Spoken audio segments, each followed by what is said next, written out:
My name is Amber and I'm here from Nacelle English School London. Over the last few weeks I've been working in partnership with IC Group to bring you guys some free English classes so that you can study from home.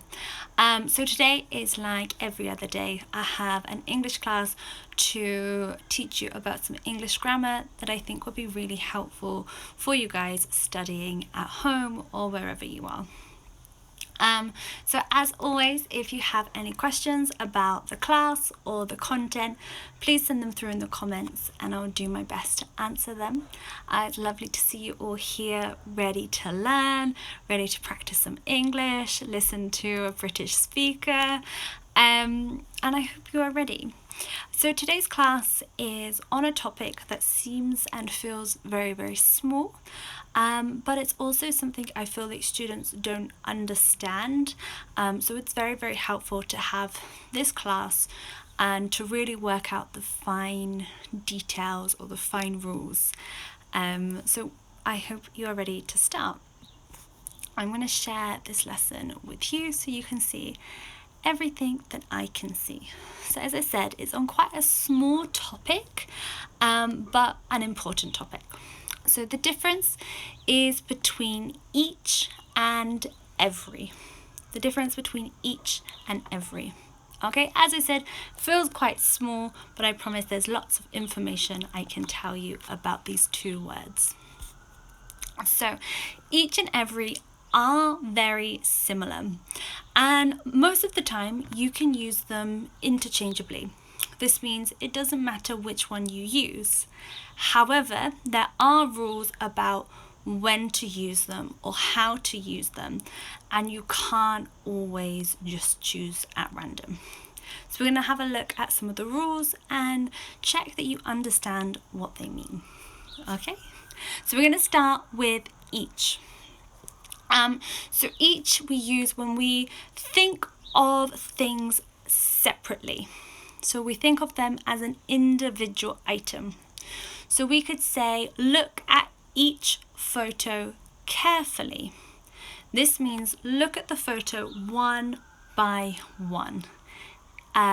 Each photo is different and you need to look at them individually. They are different, they need individual attention. Okay, so we think of things as a separate idea. We also use each more so for smaller numbers. So we could say there were 4 pens on the table. Each pen was a different color. Okay, this is in reference to a smaller number of pens. If there were lots and lots and lots and lots of pens, we could say every pen was a different color. But it's a small number, so we're going to use each. And then we also can be used to mean the same as both, or quite often if we're talking about two things or two items. So the example I have is in football, each team has 11 players. Both teams or the two teams has 11 players. Okay, so it can mean two, mean both, mean a small number. This is each. Moving on then to every.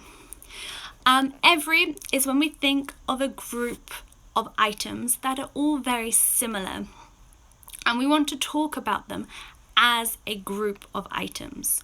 So we could say every window in the house was open. This is the same as all the windows were open. Okay, so it's similar to all.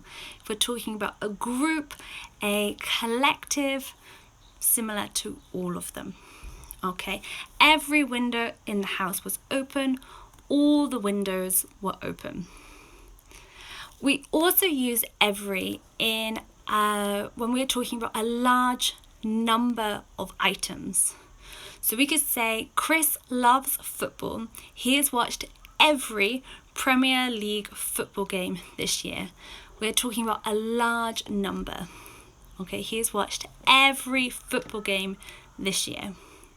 Lots, many, a large number of football games. Okay, and finally then, we normally use every to say how often something happens in relation to time. So we could say, I use my car every day, and there is a bus every 10 minutes. Okay, we wouldn't say each day or each 10 minutes. We just don't say it. So in talking about time or how often something happens, we say every week, every day, every month, every hour. We would normally say every here. Okay, so to recap, each is when we think of things as a separate item, or usually for a small number, if we're talking about a small number of items. Every, on the other hand, is when we talk about things as a part of a group, to talk about a large number of the same thing, or to talk about how often something happens. We would use every. Okay. So there are a few more things I want to talk about, and this is the structure of the sentence. So we use each with or without a noun. Okay, we can have some flexibility with this. So you could say each car is different, or you could say each is different with or without a noun. Okay, this is the first thing to be careful of when using each in a sentence, the structure of how we use it. Secondly, we can use each with one. Okay, we can say each one is different. Each car is different. Each is different. Each one is different. Okay, so this is an easy way to remember this. We can say each one was different.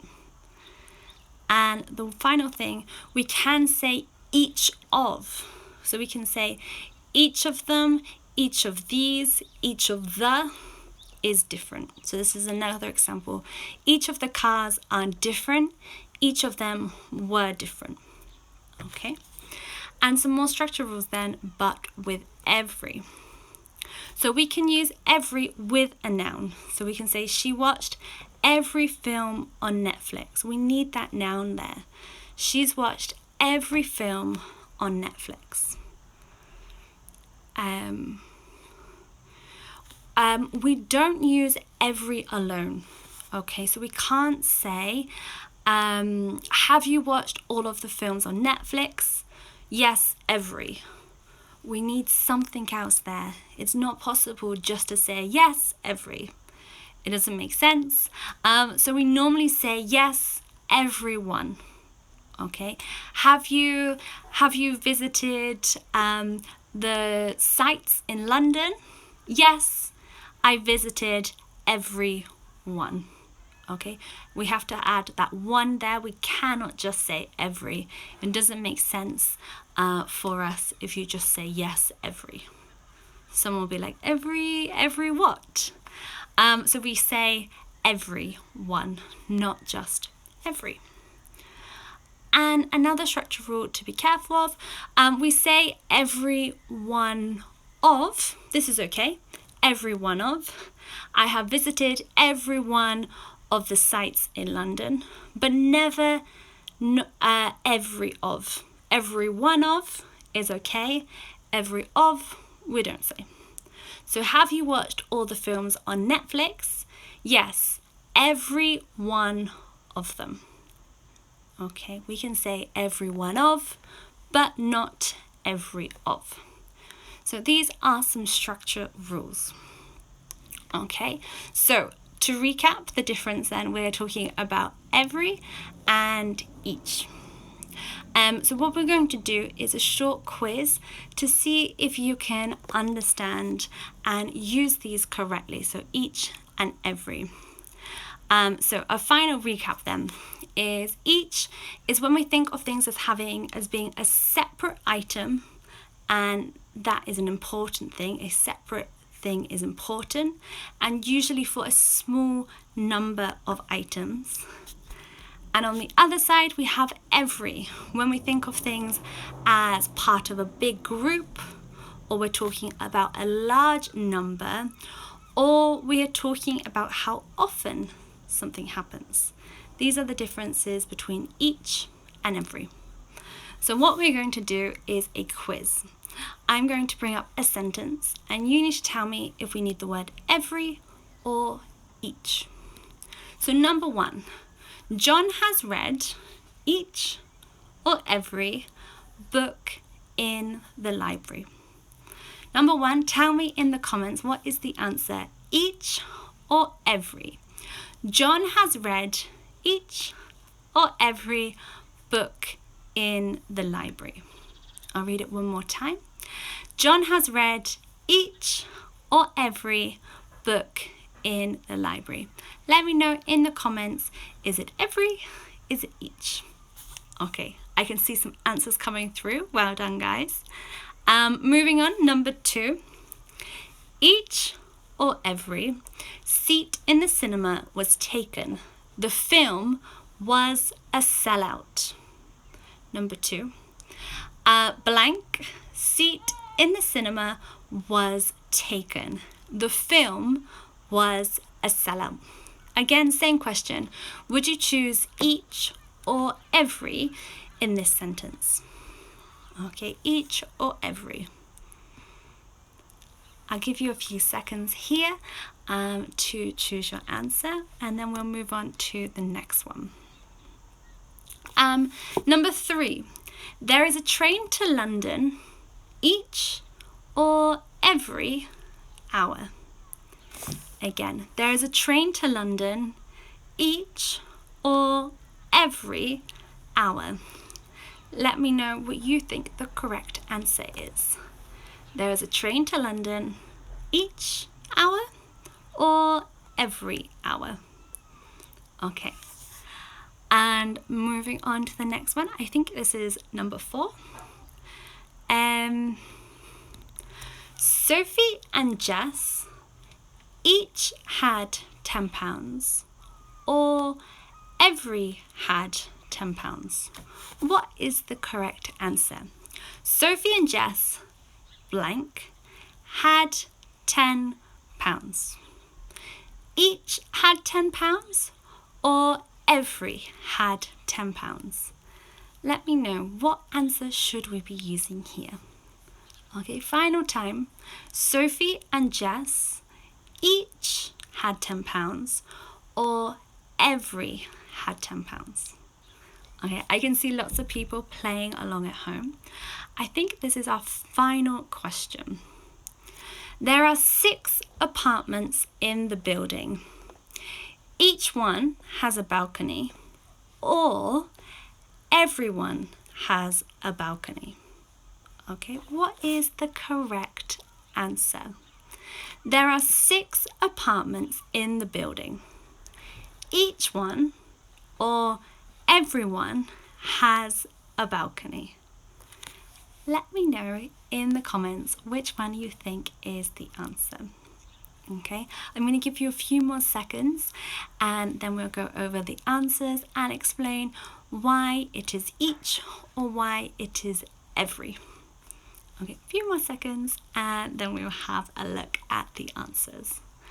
Well done, guys, for you playing along at home. I can see lots of correct answers coming through.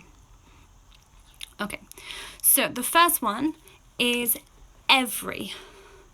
John has read every book in the library. Okay, it is every because we're talking about all of the books, many books. Okay, so we would use every. John has read every book in the library. He has read all of the books in the library.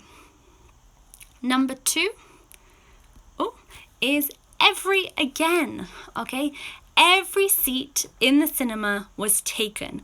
The film was a sellout. All of the seats in the cinema were taken. Okay, there are no empty seats. Every seat is taken. All of the seats are taken. Okay, so this is used to mean all of. Number 3, every. There is a train to London every hour. If you remember, I said that we use every to talk about time and how often something happens. So there is a train to London every hour. Okay, how often? Every hour. Okay, well done if you got this one correct. The next one is this one. Sophie and Jess each had £10. We've used each in this example to mean both of or two people.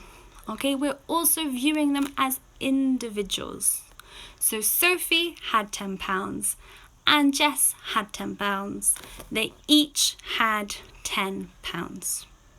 Okay, to mean both or to mean two people. Sophie and Jess each had £10. I think this one was the most difficult, so well done if you got it correct. And finally then, the last one, I put here, each one has a balcony. There are 6 apartments in the building. Each one has a balcony. Technically, you can say each or every. Both of these are grammatically correct, so don't be angry if you put every. I've put here that the correct answer would be each, because each apartment is separate, and I have a strong emphasis on the idea that there are 6 different apartments and each one has a balcony. If we want to say everyone has a balcony, this just means all of them. Okay, so you can say both. For me, I would use each here because I think each apartment is different, each apartment is separate. Okay, well done, Amanda. She got them all right. I'm very proud of you. You should be very proud of yourself. So that is the end of the class. So you should now feel much more confident about how to use each and every, understand the rules, and to be able to use these in your day-to-day conversations. As I said, this feels like a very, very small class, a small lesson, something that's not very important, but it's something that we use all the time. And if you don't understand it, it can feel like you're always making mistakes if you don't understand the difference. I hope you have enjoyed this class. As always, I love to see your comments coming through, to see you playing along in the quiz with me at home. So well done if you got those correct. Yeah, so thank you so much. Practice this a little bit more at home. Call your friends, call your family, and show off. Tell them how amazing you are now at English after studying with me for how many weeks. I don't know how many it has been, but I hope that you have found these classes super helpful. So yeah, have a good rest of your week. Thank you very much for following, and I will hope to see you in the future. Okay, bye-bye.